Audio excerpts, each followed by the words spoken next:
Du coup, Stéphane, merci beaucoup d'être avec moi sur cet épisode de Tech Generation.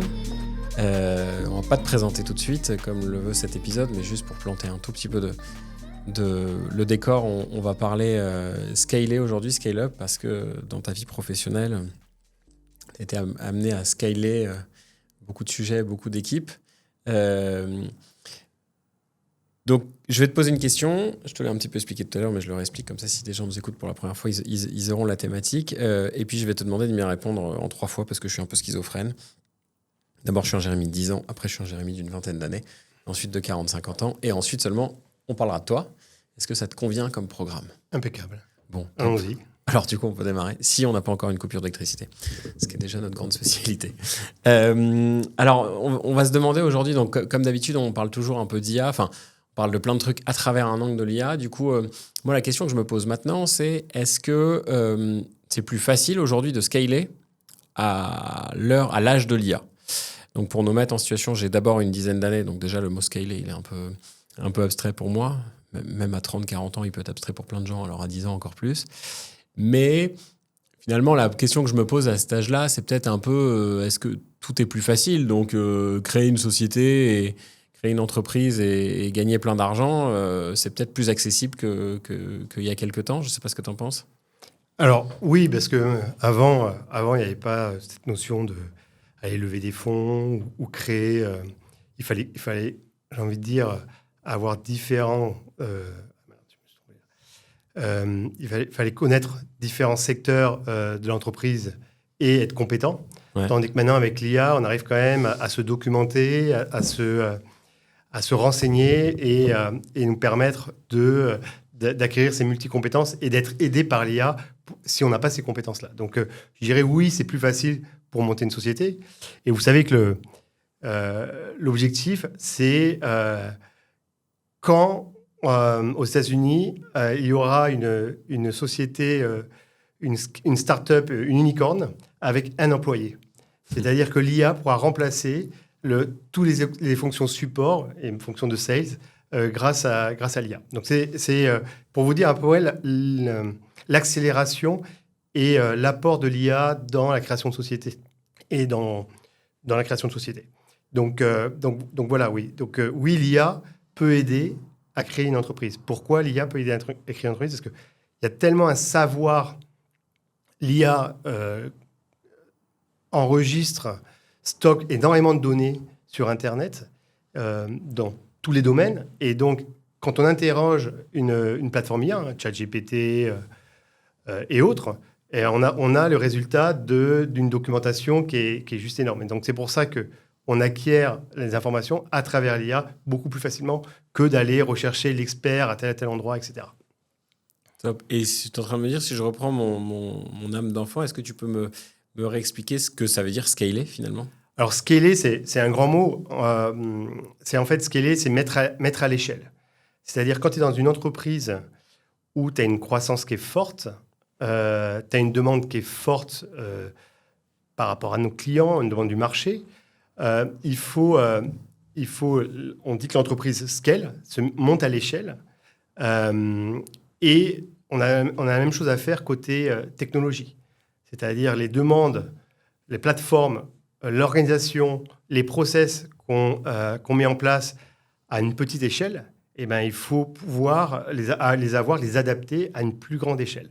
Et donc, c'est pour ça qu'on dit scaler à l'échelle, okay. C'est-à-dire adapter nos process, nos plateformes, notre organisation pour pouvoir suivre la vitesse et la stratégie de l'entreprise. Donc, c'est pour ça qu'on dit scaler. On parle beaucoup de scale à l'échelle. C'est pour les entreprises qui ont une forte croissance.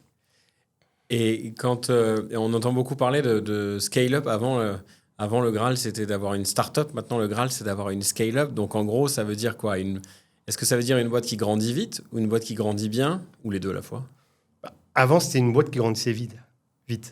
On voulait être une licorne. Avant même le Covid, et juste après, on parlait de licorne à la française, etc. Licorne, c'est l'équivalent d'1 milliard. 1 milliard de chiffre d'affaires. Et donc là, on scalait. Il fallait qu'on scale pour arriver à ces montants et à ces volumes. Donc, est-ce qu'on scalait bien ? Je ne sais pas. Au niveau business, parce que parfois, on avait... En fait, dans une entreprise, on regarde deux paramètres. La croissance et la profitabilité. Effectivement, pendant un certain temps, on regardait plutôt la croissance. On se disait, il faut être à un certain volume d'affaires ou à un certain niveau pour basculer après dans la profitabilité. Avec le volume, on absorbe plus de charges et on a plus de notoriété, etc. etc. Maintenant, depuis quelques années, ça a complètement changé. On n'est plus à parler de scale, mais de scale avec la profitabilité intégrée dedans. Donc, ça met un peu, ça contrebalance en fait la croissance et la profitabilité. Donc maintenant, on marche toujours sur deux jambes en fait. C'est comment on peut croître, mais tout en étant profitable. Ok. Alors par souci de crédibilité, pour continuer ce chapitre-là, je vais me mettre plutôt dans la peau du jeune Jérémy de 20 ans, parce que celui de 10 ans, ça n'aurait pas de sens qu'il parle de ça avec toi. Ouais. Du coup, si je te comprends, ça veut dire qu'il y a vraiment pas très longtemps, parce que le Covid, c'est pas loin, c'était pas grave de perdre de l'argent tant qu'on en gagnait, entre guillemets. C'est-à-dire s'il y avait un volume d'affaires, même si la boîte perdait plus, et en fait, du coup, c'est le phénomène de tout s'élever. Je sais pas si c'était pas grave ou pas, mais c'était pas tellement la course à ça. Et là, on revient dans une époque, dans l'absolu plus normale, où en fait, la logique d'une entreprise, ça reste d'être profitable et de gagner de l'argent. Exactement. Et moi j'ai vécu le changement de paradigme a été assez fort en fait, puisque on était dans une croissance très forte, surtout pendant le Covid, dans mon ancienne boîte. Et à un moment, les investisseurs sont passés de OK, on ralentit la croissance, mais on veut que les entreprises soient profitables. Donc oui, ça paraît quand même plus sain à long terme. Et ça permet aussi d'avoir une approche complètement différente, même au niveau de la tech, puisqu'on réfléchit plutôt à structurer toute notre organisation de façon à être plus lean et se focuser sur les initiatives, les fonctionnalités qui vont être plus rentables. Et finalement, est-ce que l'IA participe pas un peu à ça? Parce qu'en fait, on se rend compte qu'il y a plein de choses qui deviennent vachement plus faciles. Du coup, peut-être que par rapport à une époque, on peut moins monter un business sur, j'allais dire une esbrouffe, faut pas exagérer, et puis il faut pas critiquer les entrepreneurs de l'époque, mais moi j'ai un peu la sensation parfois qu'il y a un temps où tu pouvais monter un business ou une équipe en faisant paraître. Et finalement, comme beaucoup de compétences deviennent beaucoup plus accessibles à tout le monde grâce à l'IA, peut-être qu'on va continuer dans ce sens-là et que les entreprises qui vont se créer, surtout qui vont marcher maintenant, vont avoir plus de profondeur peut-être qu'avant, tu crois? Oui, alors, moi, j'ai pas été dans des entreprises. Les entreprises où j'ai travaillé, c'est vraiment du concret. Hein. C'était autour. Alors, au début, c'était plus dans les médias avec Eurosport. C'était pas une start-up. Ouais. Et après, ça a été Cdiscount, Privalia, Mano et maintenant Santéfet. C'est des entreprises réelles, c'est-à-dire qui on vendait des produits pour des clients. Donc, c'était du e-commerce. Hein. Et là, c'est de l'assurance, mais on vend des contrats pour des clients. Et donc c'était pas du l'esbrouf, mais c'était vraiment très concret. Maintenant, effectivement, pendant ces dernières années, avant mon expérience, avant mon début chez Santévet, c'était comment on prend des places de marché importantes pour qu'on devienne incontournable. Et donc, c'est là il fallait croître et accélérer la croissance. Donc, accélérer la croissance, c'est prendre de plus en plus de parts de marché, être présent dans plusieurs pays, proposer différents services, etc. C'est ça ce qu'elle est, en fait. Il fallait vraiment se positionner et devenir la marque référente sur son créneau, que ce soit Mano, Privalia ou Cdiscount. C'est pour ça que la croissance a été là. Et c'était une demande aussi des investisseurs. Prenez de la place, comme ça après, vous serez incontournable. Et là, dans ces cas-là, on commencera toute la partie profitabilité, etc. Ça s'est accéléré avec l'après-Covid qui n'a pas été ce qu'on attendait. Je vous rappelle que le jour du Covid ou du lockdown, on s'est dit, ça y est, c'est la transformation, c'est la bascule du monde dans le monde digital, plus personne n'ira dans les magasins, tout le monde ira acheter sur Internet, etc. etc. Ce n'est pas ce qui s'est passé à la sortie du Covid. Les gens ils étaient tellement marre d'être enfermés, ils ont voulu retourner dans les magasins. Et on le voit actuellement, il n'y a jamais autant de monde dans les aéroports, les gens voyagent et les gens continuent à aller dans les magasins. Et donc, c'est le revers de la médaille, c'est-à-dire qu'on est revenu, après le Covid, on est revenu comme avant. Et donc, cette croissance qui était attendue sur le digital s'est ralentie. C'était un espèce de faux départ, alors, le Covid C'était un faux départ, de fausse fausse départ, accélération. C'était une intuition, Ouais. personne ne savait. Beaucoup d'investisseurs ont investi au moment du Covid parce qu'ils se sont dit, ça y est, c'est le digital. Et donc, ils sont tous partis à fond les ballons sur cette partie-là, sur le digital. Et en fait, on est revenu un peu à une croissance normale, à une vie normale. Ouais. Et donc, c'est là où on nous a dit, non, maintenant, on ne va plus privilégier la croissance.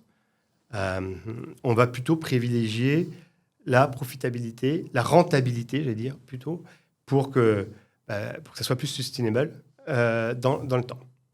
Donc ça, c'est important. Et on le voit maintenant, de plus en plus d'entreprises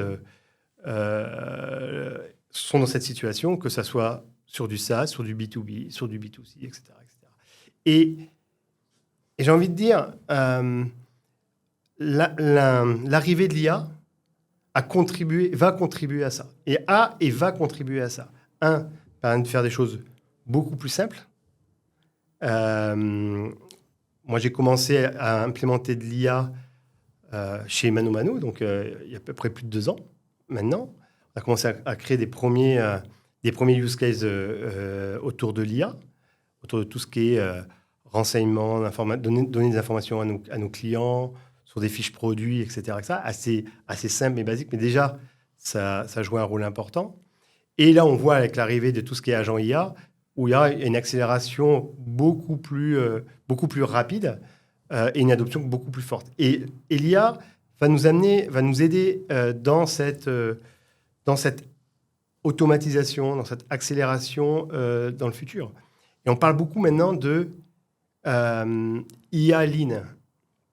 Et j'ai discuté avec un ami travaillant dans une grande entreprise, une fintech, où on parle beaucoup de Lean, de Gamba Walk, etc. Parce qu'on a besoin de leaner nos process, parce qu'on ne peut plus avoir du scale en nombre de personnes importantes. Donc, comment l'IA plus le Lean ensemble va nous permettre d'automatiser nos process et d'aller vers cette profitabilité. Ok. C'est intéressant parce que, je sais pas, moi, en parlant avec toi, je trouve qu'il y a une espèce de pensée quand on prend de la hauteur qui est plutôt contre-intuitive par rapport à ce qu'on imagine vers l'IA. C'est-à-dire qu'en fait, on se rend compte que chaque fois que dans les tendances de marché, il y a quelque chose qui va un peu trop loin, un peu trop vite, le marché finit par se... C'est même pas le marché, c'est même presque l'être humain finit par se recalmer pour revenir à quelque chose de normal et à une croissance qu'on choisit. Quand tu dis, par exemple, on pensait au moment du Covid qu'on passait tout digital et en fait, on a quand même envie de voyager. Alors, d'un point de vue écologique, peut-être que certains trouveront quelque chose à dire, mais de voyager, d'aller physiquement dans les boutiques, etc., etc. Même si on évolue, qu'on achète plus en ligne, on a envie de... Voilà. Et je trouve ça intéressant parce qu'aujourd'hui, alors l'IA, c'est à la fois un grand enthousiasme et une grande panique pour plein de gens et pour beaucoup de gens. Et par contre, quand on regarde ça d'un point de vue optimiste, on se dit non, mais en fait... l'être humain, il est résilient. C'est pas la première révolution ni cognitive ni industrielle qu'on a. Donc, ça va peut-être remettre un certain nombre de compteurs à zéro, mais ça va pas non plus tout bouleverser du jour au lendemain. Je sais pas ce que... Alors, pour moi, l'IA, c'est une vraie révolution qui est en train d'arriver. Hein. C'est clair, mais l'être humain s'adapte. Ça fait à force de l'être humain, c'est s'adapter au cours de tout du temps. Et on s'adaptera à cette révolution de l'IA. On s'adaptera dans notre façon de penser. Et on le voit à l'heure actuelle, on doit penser différemment dans nos métiers. Quand on est face à une problématique, c'est comment on pense différemment avec l'IA. Mais il faudra adapter nos formations ce qu'on fait maintenant, que ça soit dans tous les domaines, même des domaines qui étaient assez protégés à l'époque, qui étaient tout ce qui est autour de la comptabilité, etc. Moi, je pense que on le voit dans le marketing, à la tech, à l'engineering, chez les sales, chez les commerciaux, etc., etc. Il va falloir complètement adapter notre façon de penser, notre façon de travailler. Donc, je pense qu'il faudra assez rapidement adapter nos formations. Quand je vois, petite anecdote, dans certaines grandes universités et même grandes écoles françaises, on demande aux étudiants de ne pas utiliser ChatGPT. Ouais. Et pour moi, c'est contre-intuitif parce que ChatGPT, c'est demain. C'est même pas demain, je veux dire, tous les étudiants utilisent ChatGPT, mais tout le monde travaillera avec ChatGPT. Donc, on a toute une transformation à faire qui va aller très vite. Et effectivement, il va falloir qu'on adapte nos formations, nos façons de penser, nos organisations.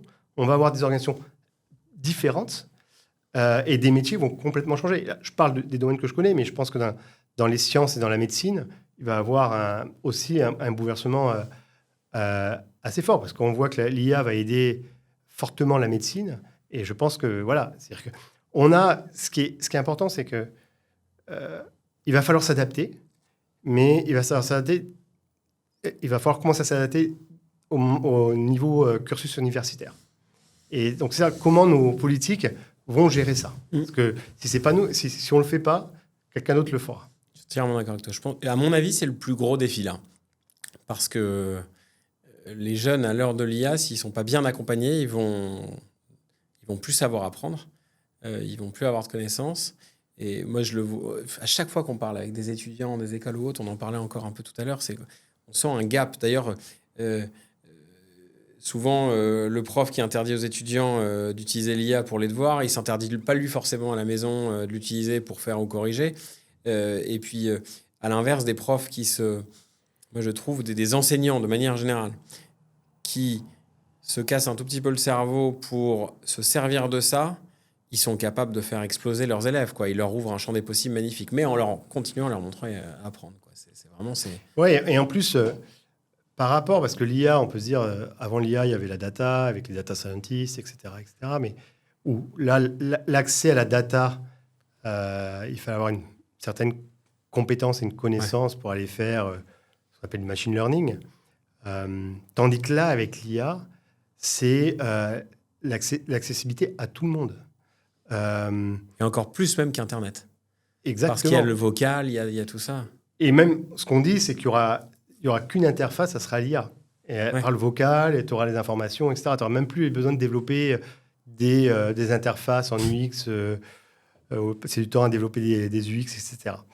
Parce que, on le voit, on parle à ChatGPT ou autre comme on parle à quelqu'un. Ce qu'on appelle du NLP, Natural Language Process.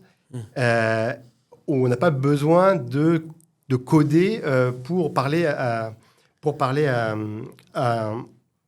ChatGPT au LLM. Donc ça, c'est la première chose. C'est-à-dire que tout va être accessible. Et on voit en plus, si on veut coder des agents, donc les agents IA, c'est des petits, j'allais dire, presque des avatars qui vous facilitent la vie parce qu'ils font des traitements, ils automatisent certains traitements qui peuvent être des trucs assez simples et même complexes et assez facilement. Et vous pouvez coder ces agents-là, donc ces avatars, en langage naturel.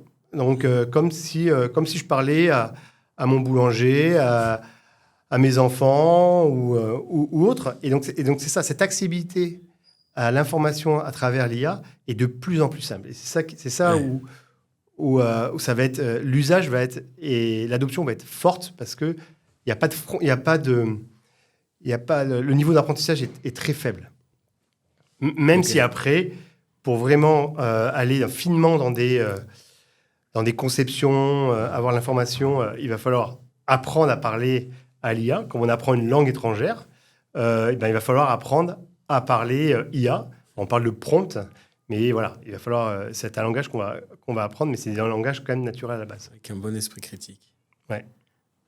Trop bien. Ah oui, j'étais en train de me dire... Alors, si on passe l'étage, comme ça on revient un peu au scale, et donc j'étais en train de m'imaginer une situation en t'écoutant.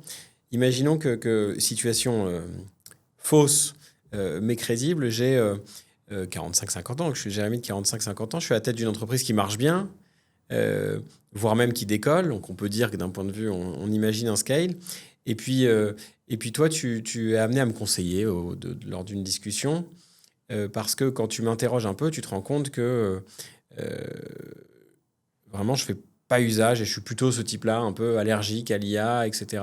J'y crois pas trop.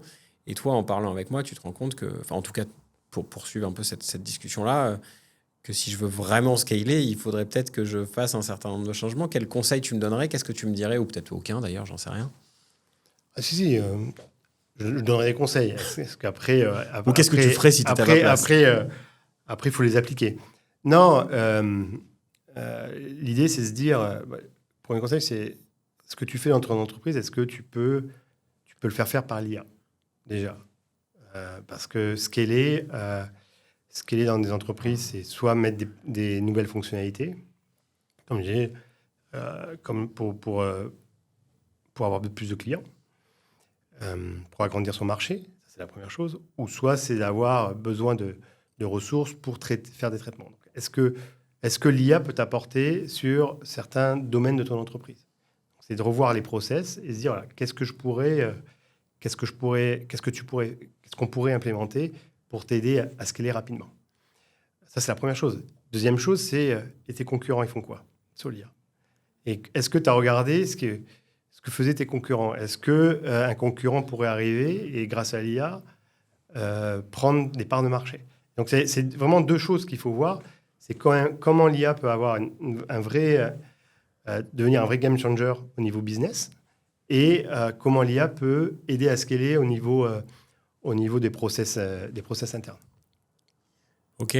Alors, et qu'est-ce que tu regarderais, toi, si maintenant on pousse un peu plus loin, si pour une raison X ou Y, tu étais amené à intervenir dans ce cas de figure ou à auditer ou je ne sais quoi? Qu'est-ce que tu regarderais en premier pour comprendre si l'entreprise va sur la bonne route ou pas? Alors, qu'est-ce que je regarderais? Moi, je suis d'abord intéressé par le business. C'est-à-dire, on sait que l'IA va changer notre façon de travailler, mais va changer aussi notre façon d'acheter. L'exemple la plus courante qu'on dit, comment l'IA va fonctionner, on sait qu'on a besoin de récolter des leads, des prospects, d'être connu sur Internet ou sur le marché. Donc, est-ce qu'on a les bons outils pour continuer en cas d'IA, pardon. Est-ce qu'on a les bons outils?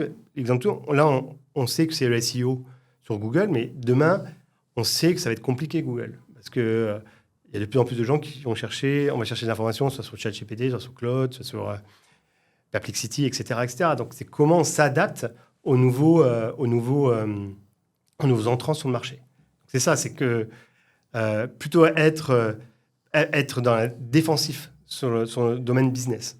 Ça, c'est la première chose. Donc, tu vas regarder ce que je fais, je sais pas, imaginons des brosses à dents, et puis tu vas te demander comment mon client achète sa brosse à dents aujourd'hui et comment il va l'acheter demain, quoi. Et Exactement. ce chemin. Exactement. Et quel est... et est-ce que la brosse à dents va encore servir demain? Celle-là, a priori. J'espère bien. Et a priori, oui. Non, mais en fait, en fonction de tes segments de clients, de prospects, tu sais, tiens, ce segment-là, il va être beaucoup plus IA que l'autre, donc il faut s'adapter assez rapidement. Bon, moi, je suis assez data-driven, c'est-à-dire que j'ai besoin de data pour prendre des décisions.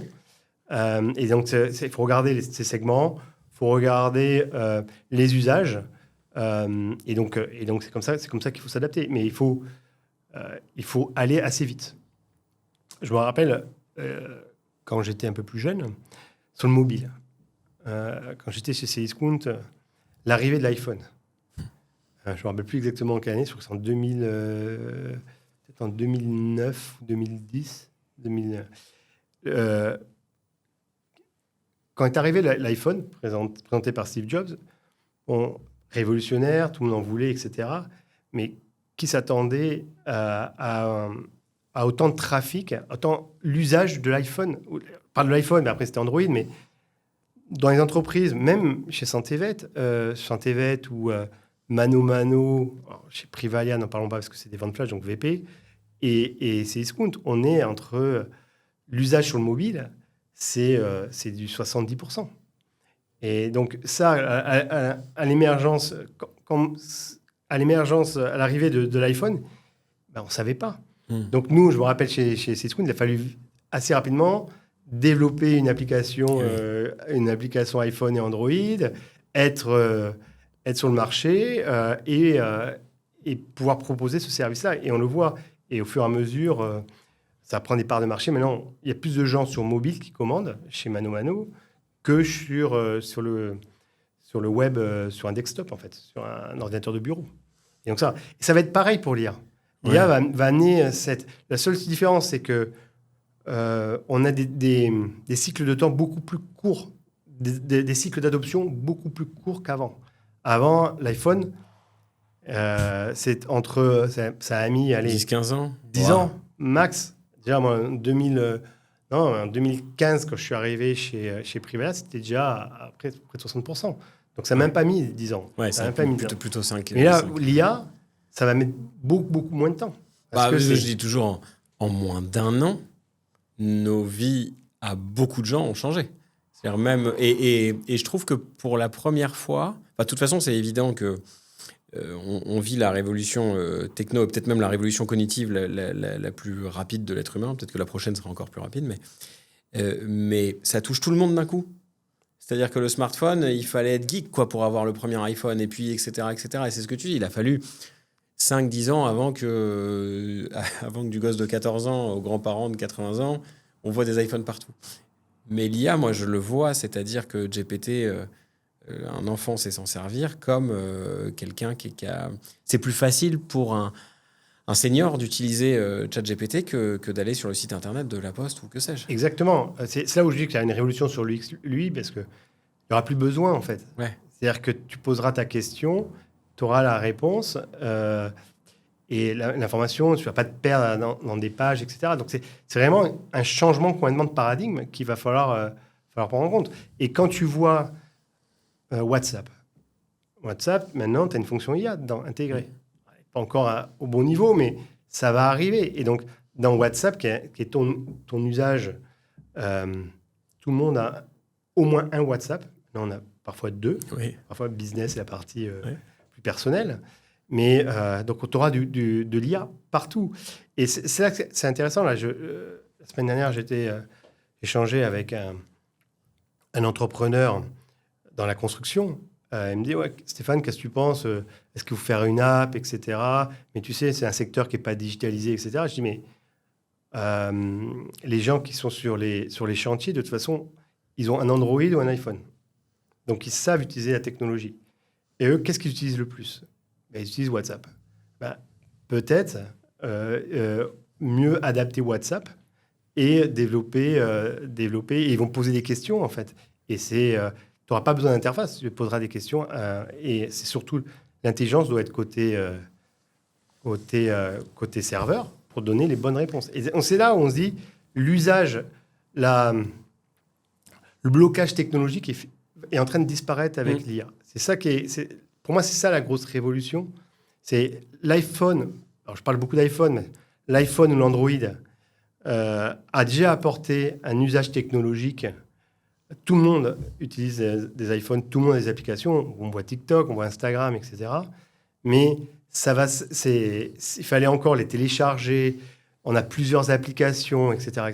Mais l'IA, ça va être du langage naturel. Et on voit ce qui va arriver avec les lunettes à vision, etc. Donc, on sait que l'interface ne sera plus un problème.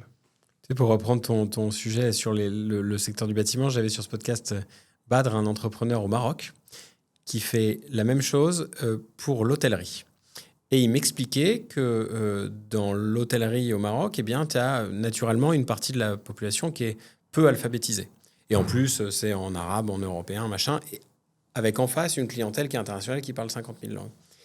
Et bon, je ne vais pas te raconter tout, mais en tirant le fil, il m'expliquait comment...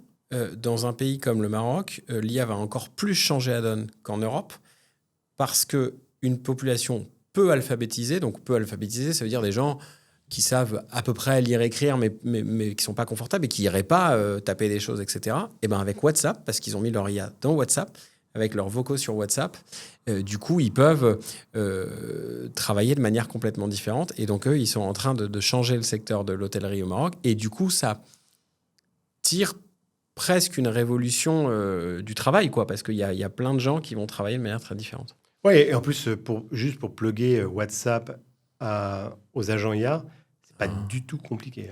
Hein. Ouais. C'est quelques heures et c'est fait. Et donc, en fait, c'est ça. Donc, on va parler à la machine différemment d'aujourd'hui.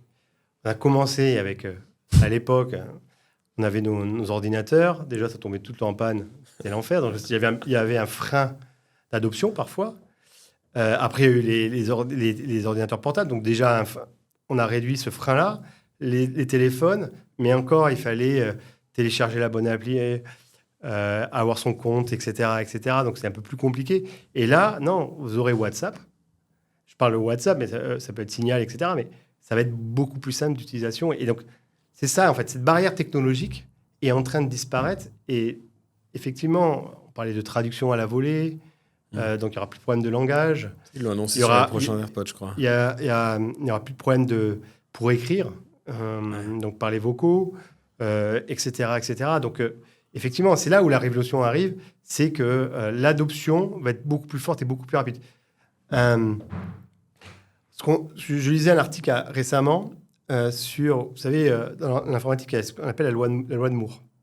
C'est-à-dire, à l'époque des processeurs, c'est que tous les 18 mois, la vitesse des processeurs était multipliée par 2.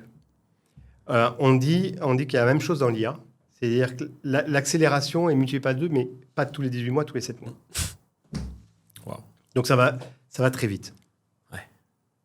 Incroyable. OK. Je regardais un peu l'heure, on a fait un bon petit tour.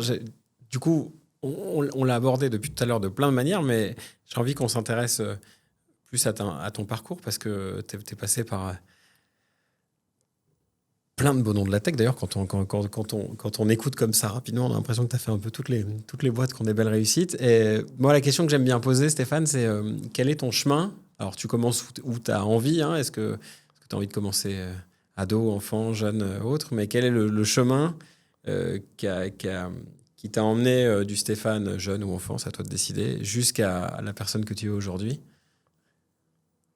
C'est une bonne question. Non, alors, je ne sais pas quand est-ce que j'ai commencé, mais j'ai toujours été intrigué ou intéressé par tout ce qui était nouveauté. Et donc c'est ça qui m'a fait peut-être avancer dans mes choix de parcours, les nouveautés et le challenge. Puisque pendant que je faisais mes études, j'ai été le premier à installer le point d'accès Internet, le point d'accès Internet, à Sophia Antipolis. Parce que j'avais testé, en fait, j'avais fait mon stage dans un laboratoire à Montpellier. Et à l'époque, ça remonte il y a longtemps, près de 30 ans, à l'époque, c'était le seul endroit où il y avait Internet. Ok. C'était, parce qu'Internet... De la région, quoi. Non. En fait, il n'y avait que les universitaires qui avaient le droit à Internet. Au tout début. Wow. Parce que c'était réservé à un réseau universitaire, etc. Et puis ça s'est ouvert. Et donc, j'ai commencé à toucher du doigt ce qu'était Internet. Et donc, ça m'a fait tilt. Je me dis, mais ce qui est en train d'arriver... Nous les Français, on avait le Minitel, qui coûtait une blinde. Et donc, Internet, c'était gratuit. Il y avait plein d'informations. On allait regarder, parce que je faisais un stage c'était pas en IA, c'était en modélisation. Modélisation de surface. Et on cherchait des publications sur Internet, sur des algos, etc., etc. Et donc, ça m'a donné envie. Et c'est ça, de cette envie-là, je me suis dit, mais il y a une révolution qui est en train d'arriver. Il y a quelque chose qui est en train d'arriver. Allons-y. Et donc, c'est pour ça que j'ai contacté, commencé à avoir des boîtes sur Internet qui commençaient à arriver, etc. Donc, j'ai contacté une boîte parisienne et on a monté le point d'accès à Sophia Antipolis je crois que ça va être en 94 ou 95. Donc, c'était 1900. Hein, et donc, c'était le premier point d'accès en France hors université. Ouais, à Sophia Antipolis. À Sophia Antipolis, ça s'appelait Imaginet. Et après, ils étaient aussi à Paris, etc. Mais on avait... et donc, voilà, j'ai toujours été attiré par tout ce qui est nouvelles technologies. Je m'étais dit, non, moi, il faut quelque chose... Et ça bougeait vite. Le moment où j'ai vu comment ça marchait. Et 6 mois après, il y a beaucoup de sociétés qui sont créées, etc. Les clubs Internet à l'époque, etc., etc. Et donc, voilà. Donc ça, c'est pour ça que, je veux dire, c'était un tournant. C'est-à-dire qu'il me fallait quelque chose où ça aille vite, ce soit innovant, où il y a une valeur derrière, et de la création de valeur, j'allais dire. Donc ça, je l'ai fait pendant 1 an, mais après, j'ai dû partir en service militaire. Et puis, c'était le tout début, donc le marché n'était pas encore mature. Ça, donc, c'était un peu... Donc là, tu sortais d'une école d'ingénieur, c'est ça? Ouais. OK. Et après, je suis parti faire mon service militaire à l'étranger et je suis revenu après. Et je veux dire, toute ma carrière, j'avais besoin de comment... je voulais pas faire de la tech pour de la tech. Comment les technologies du moment pouvaient aider le business. Pouvaient aider... Et le business, je sens, au niveau client, mais aussi au niveau interne. Et donc, c'est pour ça que quand je suis rentré de mon service militaire, je suis rentré chez Bouygues Construction. J'avais quelques projets, mais je m'occupais de tout ce qui était projet autour de la gestion de chantier. Et j'avais créé le premier 2 applications en Palm Pilot. Espèce de smartphone non connecté, si je résume un peu le... Et voilà, après, je suis allé chez Eurosport. Alors, je suis pas resté longtemps chez Bouygues Construction parce que je trouvais que c'était un peu lent.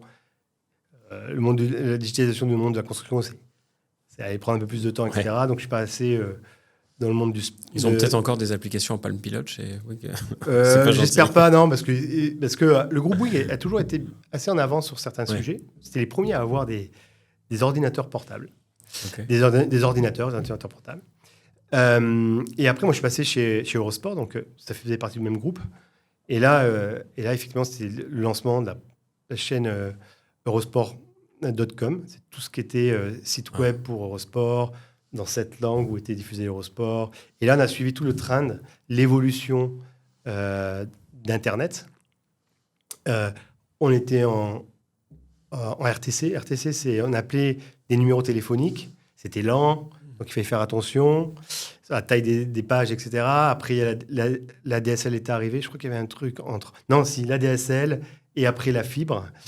Donc, on a suivi toutes les évolutions technologiques. Et c'est ça qui est intéressant dans mon métier. C'est qu'on est obligé, surtout en plus dans mon domaine qui est le mien, qui est l'engineering, les technologies, on est obligé de suivre les différents moments, différentes évolutions, les différentes étapes. Commencé par Internet. Après, il y avait le WAP. C'est le WAP téléphone. Je ne me rappelle même plus du nom, tellement que c'était vieux. Après, il y a l'iPhone qui est arrivé. Et à chaque fois, j'ai suivi. Et donc, ça veut dire quoi? C'est-à-dire qu'il faut toujours être au courant de ce qui se passe et comment adapter les organisations, les plateformes pour pouvoir suivre ces nouvelles technologies et suivre le marché. Parce qu'à un moment, vous êtes obligé de vous adapter au marché. C'est ça le grand risque. Si on ne s'adapte pas, on devient très, très vite has-been. Très, très vite. Et ça va... On voit des grandes marques qui ont disparu. Hein, et donc, comment on s'adapte au marché? Et c'est pour ça qu'il faut toujours trouver le trade-off entre... On a une vision à 3-4 ans, mais dans notre monde, 3-4 ans, c'est des années-lumière. C'est comment on adapte nos plateformes, de mon côté, hein, pour évoluer.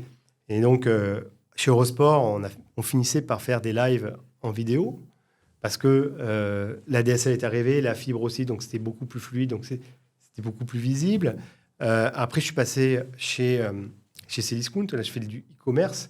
Pareil, l'approche du e-commerce, l'adoption du e-commerce commençait à monter chez nos clients. L'arrivée du mobile, l'arrivée de la data, monter. Moi, je trouve que chez Cdiscount, on a monté des choses incroyables autour de la data.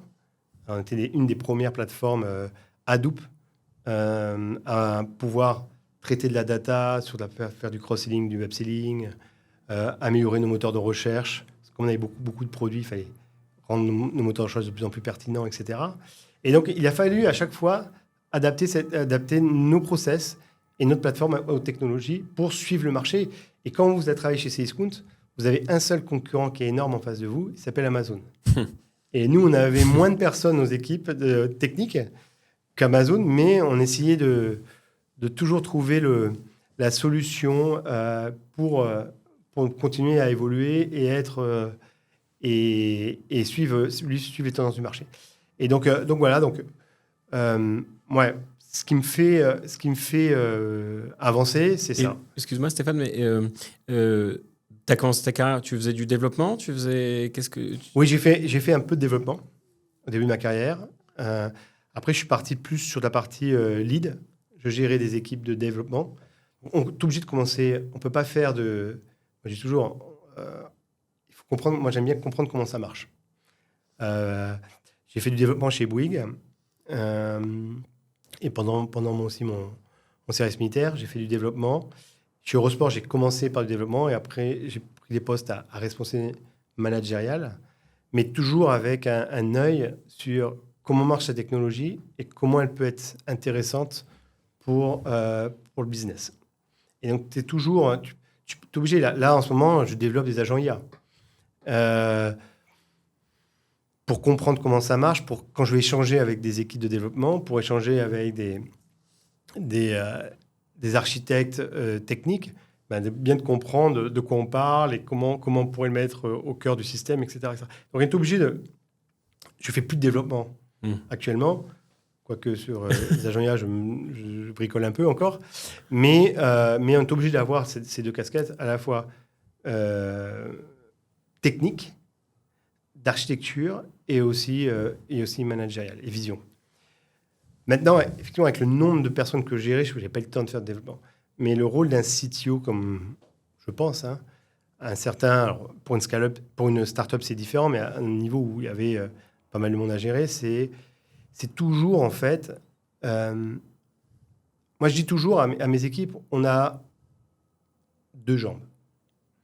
On a la jambe stratégique, c'est vers quoi il faut qu'on aille en termes technologiques.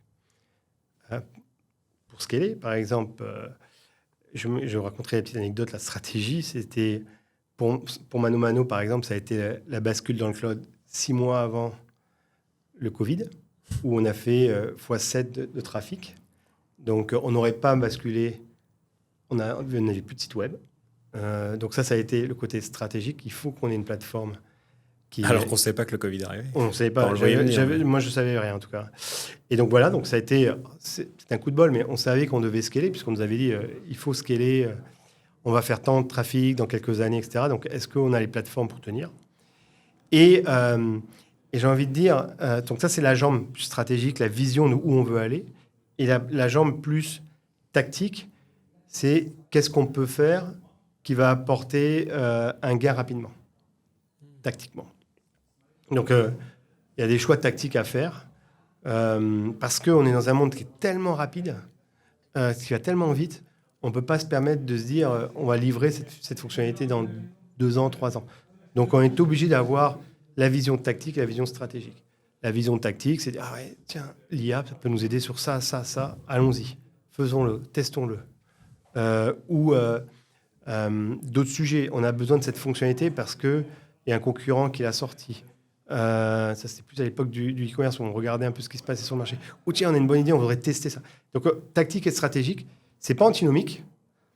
C'est deux approches tellement différentes. Mais moi, ce que je demande à mes équipes, c'est de penser toujours avec ces deux mindsets, parce que c'est critical. C'est critique. On est on est sur un marché, on a des concurrents, donc on est obligé de s'adapter, au marché. Donc voilà. Donc j'ai développé. Maintenant, je suis plus dans un rôle de manager leader et surtout où j'amène l'équipe et comment on s'adapte à la stratégie d'entreprise, comment contribuer à la stratégie d'entreprise pour les prochaines années. Ok. Maintenant, quand tu arrives quelque part, on s'attend à ce que ça se transforme dans le bon sens avec ce que tu as fait, j'imagine. Ouais, j'espère. Alors, c'est vrai que quand j'arrive, j'essaie d'abord de comprendre le contexte. Important. Important de bien comprendre où on atterrit. Qu'est-ce qu'on veut faire? Quelles sont les attentes du business? Quelles sont la vision de l'entreprise? Comment marche l'écosystème? À chaque fois que je suis arrivé dans des entreprises, ça a été ça. C'était pas un audit au sens vraiment factuel. Je vais voir ça. Non, c'est de voir le contexte où on atterrit. Et je pense que ça, c'est hyper important parce que souvent, on va essayer d'adapter des process ou des process ou des approches qui viennent du marché, qui viennent d'autres pays, etc., ou d'autres sociétés, mais prendre en compte le contexte de l'entreprise. Je suis arrivé chez Privalia en Espagne. La première chose, ça a été de voir comment fonctionnait la boîte. Je sortais de chez Cdiscount, pur e-commerce, marketplace. J'ai arrivé dans une société, c'était de la vente privée, complètement différent. Le client, c'est pas le même. Le persona, c'est pas le même. L'entreprise est différente. L'entreprise était plus jeune. Il y avait des choix qui avaient été faits. Donc, comment on transforme à partir d'un contexte? Mano Mano, pareil. Moi, je suis arrivé chez Mano Mano. Je crois que la boîte faisait 300 millions d'euros de volume d'affaires. Je suis parti, elle faisait 1,4 milliard. C'est comment on adapte l'organisation. Là, on est sur du scaling. Là, on est sur ce scaling. Et c'est grâce au Covid. Et donc, voilà, c'est toujours le contexte qui est important. Et là, j'arrive chez Santévet. Je suis arrivé chez Santévet il y a 1 an. Un monde que je ne connaissais pas, le monde de l'assurance. Mais voilà, on arrive, on regarde comment ça se passe, on ajuste les organisations pour que ce soit le plus efficace possible et toujours aligné avec l'objectif, un objectif commun d'entreprise. La tech n'est pas un îlot à part ou une île à part. C'est vraiment doit faire partie de la stratégie de l'entreprise. Et donc, on regarde le contexte, on adapte. Parfois, on se trompe, on va dire. On adapte, on réajuste. Et tous les mois, toutes les semaines, on se remet en cause. On dit, tiens, même ça marche mieux, ça marche pas. Ça, peut-être, il faudrait mieux le faire comme ça. On apprend. Et on avance et avec des objectifs qu'on partage avec tout le monde. Ça, c'est hyper important. C'est le partage d'entreprise, la collaboration. Parce que on est au milieu de... La tech, elle est au milieu de tout, en fait. Elle est parfois au milieu entre les équipes marketing, les équipes de vente, de sales, même la finance. Ben, vous avez la tech au milieu. Là, maintenant, elle devient de plus en plus centrale. Ce que tu disais, l'histoire de Lille, même si ce n'était pas vrai, il y a une époque où la DSI elle était un peu dans son coin, ça donnait cette impression. Maintenant, il n'y a pas une boîte qui néglige son équipe tech ou ses développeurs. Et je me rappelle d'un de mes anciens boss qui disait, quand j'étais chez Cdiscount, ils avaient mis la tech dans un autre local. Et pour lui, ça a été la pire erreur qu'il ait fait. Parce qu'en fait, une tech doit être au milieu de l'entreprise et doit collaborer avec les autres équipes. Et c'est pour ça que les organisations... moi, je m'occupe à la fois de l'engineering, du produit et de la data. Donc, j'ai les 3 composantes. Mais l'intérêt, c'est quoi? C'est que, en fait, on a une équipe produit qui parle plus business à l'intérieur de la tech. Ça permet d'avoir une fluidité dans le partage d'informations entre la tech, l'engineering et la data. Et ce que je demande, moi, à mes équipes, c'est une forte collaboration avec le business, où c'est pas... c'est là où on essaye de trouver le bon équilibre entre business, produit et engineering pour qu'il y ait les mêmes objectifs. On partage aussi même parfois les mêmes objectifs entre le business et le produit. Comme ça, on est sûr qu'on va tous dans la même direction. Parce que c'est ça le sujet. Il ne faut pas aller dans plusieurs directions. Même direction et qu'on collabore pour créer de la valeur. La valeur, qu'est-ce qu'on va délivrer? La valeur avec... et de la transparence. Voilà. Il y a des choses qu'on ne peut pas faire, des choses qu'on peut faire, etc. Et donc, Donc, pour moi, et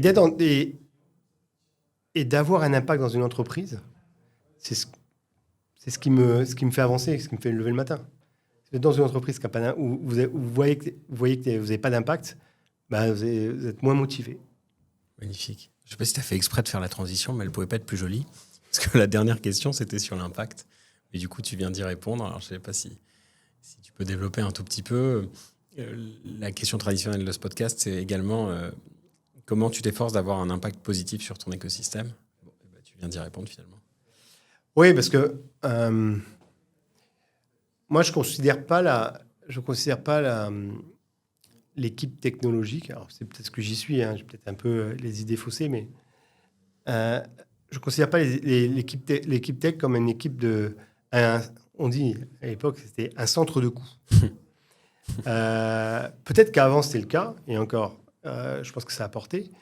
Mais non, en fait, l'équipe tech doit se positionner comme un centre un enabler pour le business, c'est-à-dire qu'un accélérateur pour le business. Et donc, elle a vraiment ce rôle de comment j'aide le business à grandir. Et quand je parle de business, je parle au sens large. Et soit en résolvant des problématiques, ça, c'est l'équipe produit, j'ai un problème, j'ai des problèmes business, comment je vais les résoudre avec la tech. Et aussi, comment le business peut être un accélérateur, parce qu'il y a de l'innovation, il y a plein de choses qui sortent. Pratiquement toutes les semaines, il y a des annonces sur l'IA. Il y a des annonces sur la data. Il y a des annonces, des approches différentes. Il y a des nouveaux usages qui arrivent, etc. Et donc, c'est là où l'intérêt d'avoir le produit et l'engineering à côté, c'est que on va pouvoir créer vraiment des forts liens pour accélérer ces adoptions en interne. Là, on parle beaucoup d'acculturation de l'IA dans les sociétés. Moi, j'aide mon COMEX à le faire, avec des petites démos, avec du partage d'informations, etc. Mais ça, chez Scientivet, on l'a mis en place. Je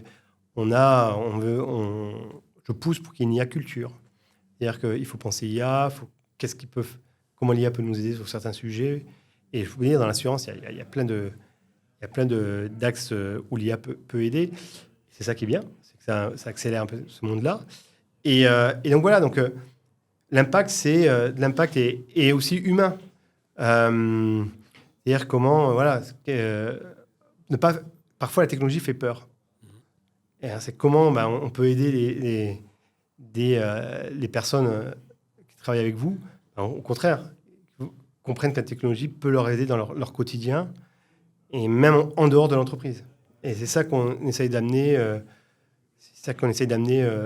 Au niveau dans mes différentes fonctions. C'est ce que j'ai essayé. Et la petite anecdote, c'est on avait monté chez Mano Mano des cours de de sécurité, je veux dire, pas que pour les employés en interne, mais aussi pour leur vie, pour les employés, mais dans leur vie courante. Ah, ok.